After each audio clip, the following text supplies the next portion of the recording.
मौला गंगोही रहमहुल्लाह हमारे बुजुर्गों में से गुजरे हैं। इसी तरह जैसे आप बैठे हुए तुलबा के सामने बैठे हुए, एक शख्स रुमाल लेकर आया, कादरा जी मदीने से रुमाल आया हुआ है। कहां से आया हुआ है? अब मौला गंगोही रहमहुल्लाह रुमाल को उठाते हैं और यूं आंखों पे लगाते हैं और रोते हैं, फिर आंखों पे लगाते और रोते हैं। शागिर्द ने कादरा जी लगता है आपको गलत फहमी हो गई है, ये बंदा रुमाल अगरचा मदीने से लेकर आया है लेकिन बनता तो हिंदुस्तान के अंदर है, बनता तो बंगाल के अंदर है।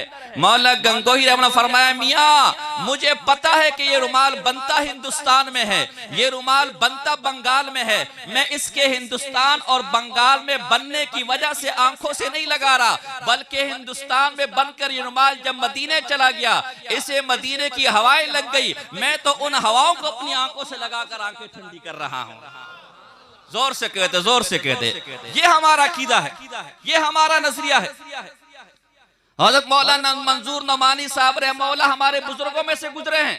एक शख्स ने उनसे कहा कि तू गुस्ताख है।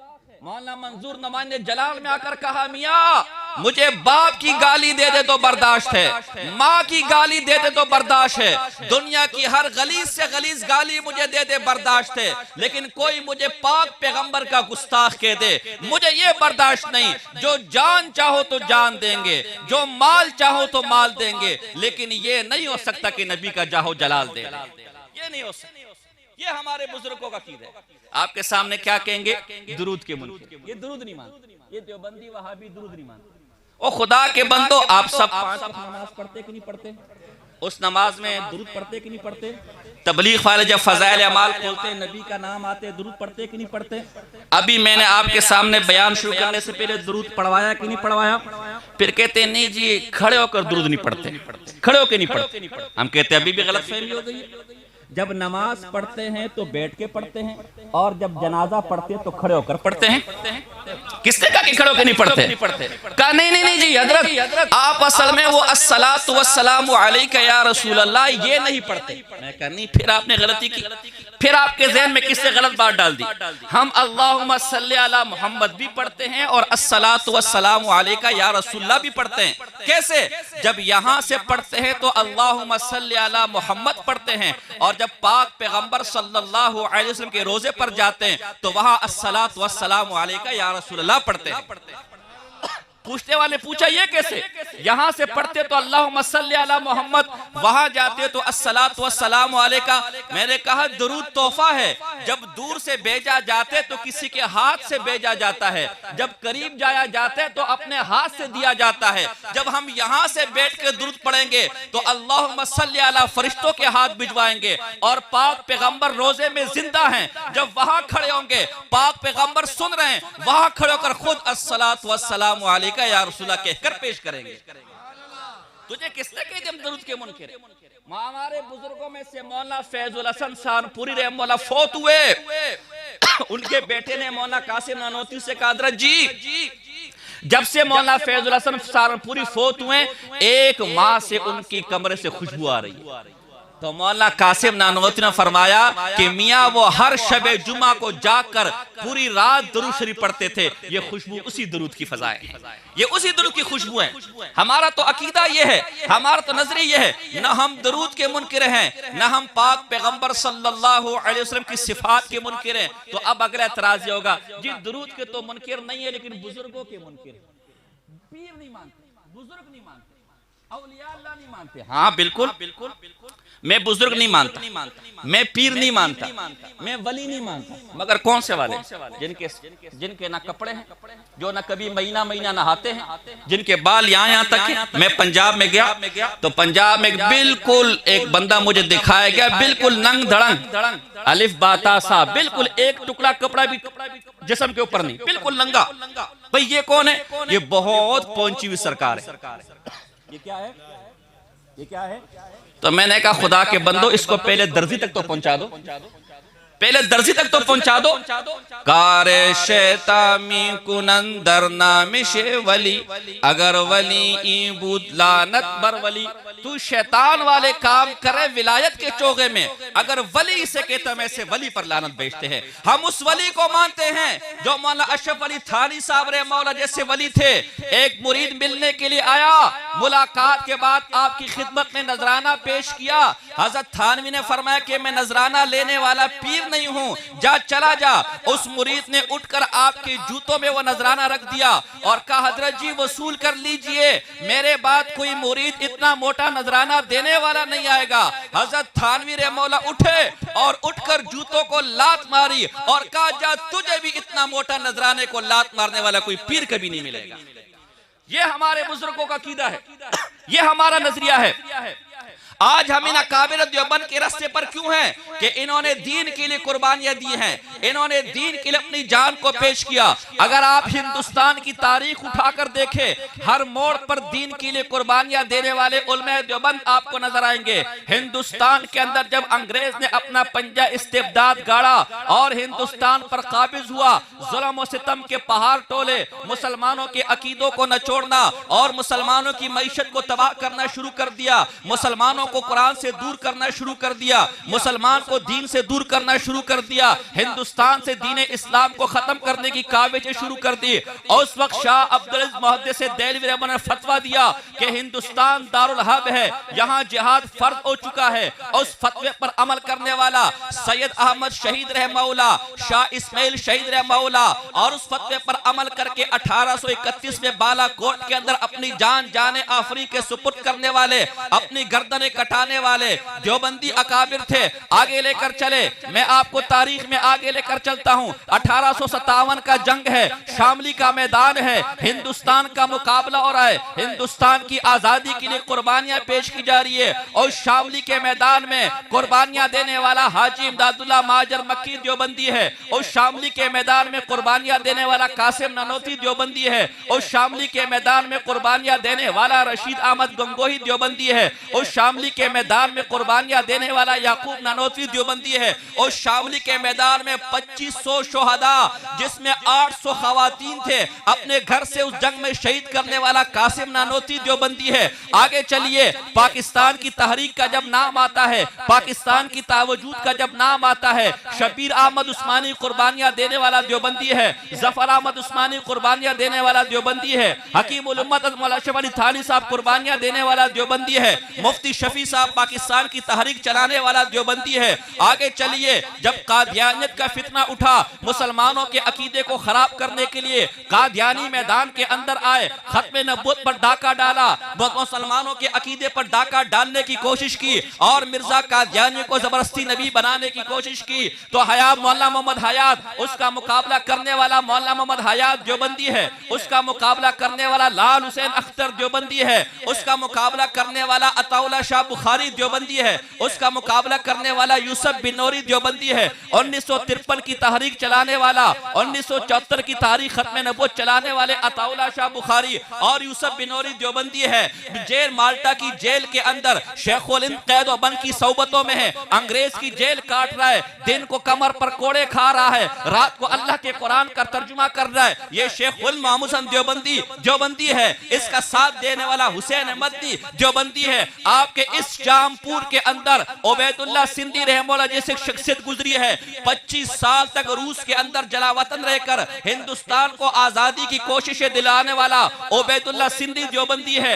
आगे चलिए, जब यहूद और नसारा ने पाकिस्तान बनने के बाद पाकिस्तान की नजरियाती हदूद को और नजरियाती सरहदों को तोड़ने की कोशिश की, तो उसका मुकाबला करने वाला मुफ्ती महमूद रहमतुल्लाह देवबंदी है, उसका मुकाबला करने वाला आज भी मौलाना फजल रहमान साहब देवबंदी है। आगे चलिए, खत्म नबूवत के बाद, फितना कादियानियत के बाद, जब ईरान की तरफ से ये फितना उठा कि सहाबा की नामूस पर हर्फ गिरी आनी शुरू हो गई, सहाबा की नामूस पर हाथ डालना शुरू किया गया, अम्मी आयशा के तकद्दुस को पामाल करने की कोशिश की गई, सहाबा के तकद्दुस को पामाल करने की कोशिश की गई, तो सीनों पर गोलियां खाकर सीने छन्नी करने वाले, बम धमाकों में अपने जिस्म के टुकड़े टुकड़े करने वाले हक नवाज जंगवी शहीद देवबंदी था, आजम तारिक देवबंदी था, ज़ौर रहमान शहीद देवबंदी था, अली शेर हैदरी देवबंदी था।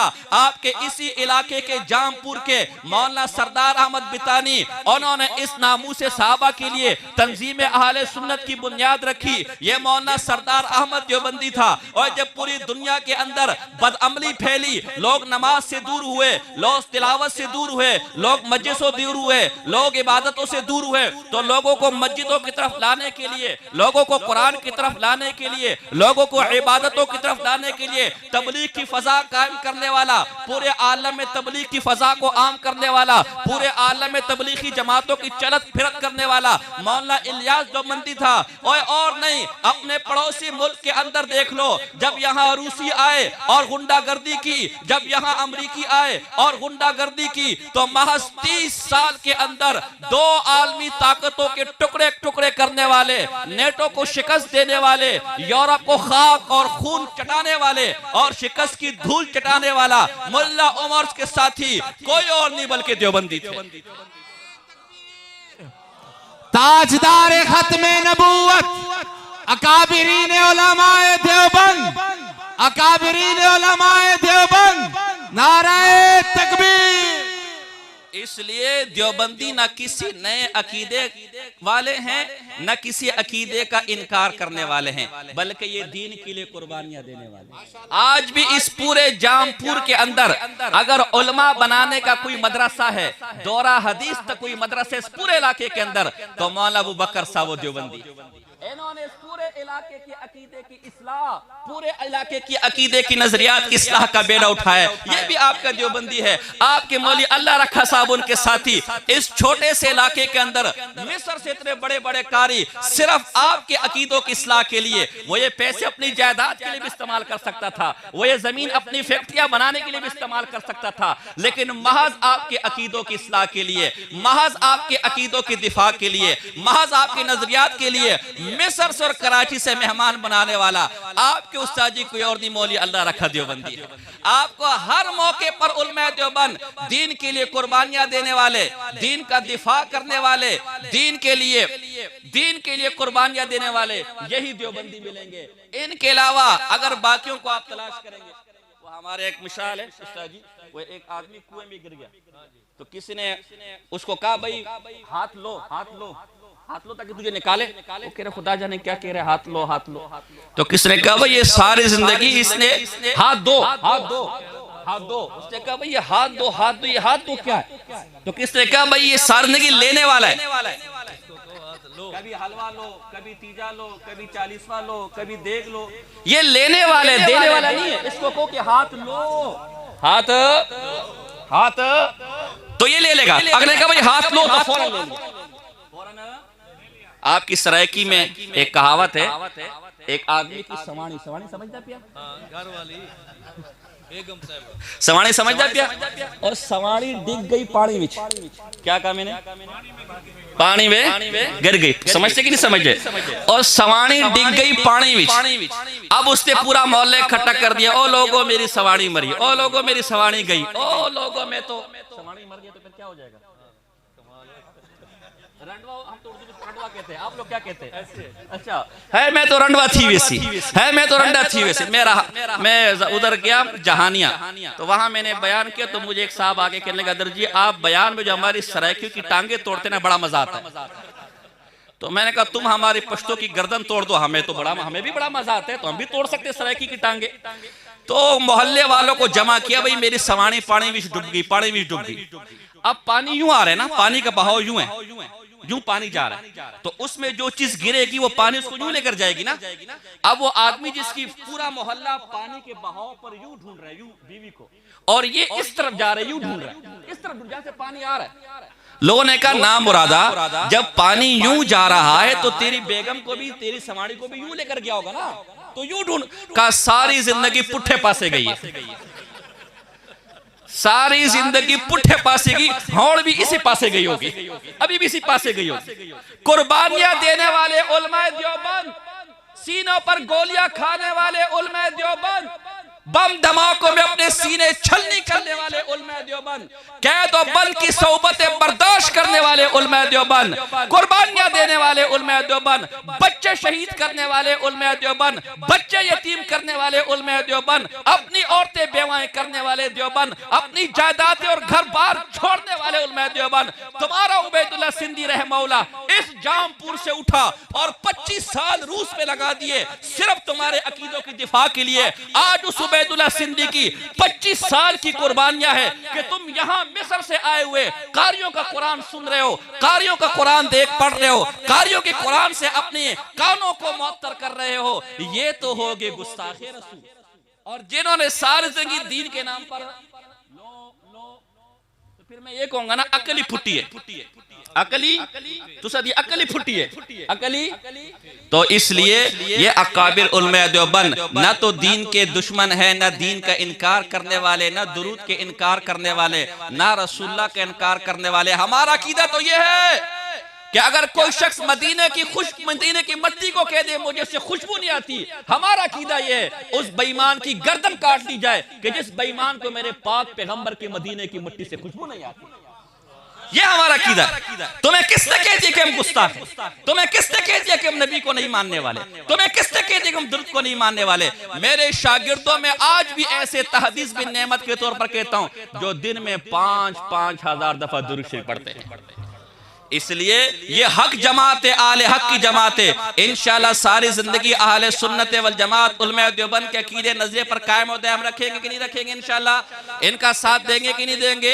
मौलाना अबू बकर साहब, मौलाना रखा साहब जो इन्हीं नजरियात के हामिल हैं, आपके दिलों में कुरान को मुअत्तर और कुरान की खुशबुएं आम करने वाले, इनको उनके मदरसे का हमेशा साथ देंगे कि नहीं देंगे? इंशाअल्लाह इनके हमेशा दस्तो बाजू बने रहेंगे कि नहीं रहेंगे? इंशाअल्लाह बातें और भी करनी थी लेकिन चूंकि मेहमान आ चुके, मैं इसी पर इक्तिफा करता हूँ। वमा अलैना इल्लल बलागुल मुबीन।